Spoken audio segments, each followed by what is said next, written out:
મહત્વના સમાચારની શરૂઆત કરીશું ઓલપાડ તાલુકાથી। ઓલપાડ તાલુકાની વાત કરીએ તો ઓલપાડના કીમ પોલીસ સ્ટેશન ખાતે વાહન હરાજી યોજાઈ હતી, જેમાં એએસપી સંદીપભાઈ તથા કામરેજ એસડીપીઓ આરઆર સરવૈયા ઉપસ્થિત રહ્યા હતા।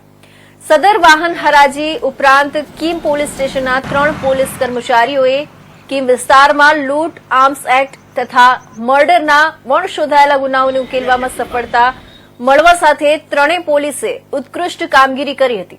તેમનું સન્માન કરવામાં આવ્યું હતું, જે પૈકી પોલીસ કર્મચારી પીસી વિપુલભાઈ પ્રેમાભાઈ, પીસી દેવરાજભાઈ ગુગાભાઈ તથા પીસી ધર્મેન્દ્રભાઈ લક્ષ્મણભાઈએ તેઓએ લૂંટ, આર્મ્સ એક્ટ અને મર્ડરના ગુના ઉકેલતા સન્માનપત્ર આપી સન્માન કરવામાં આવ્યું હતું।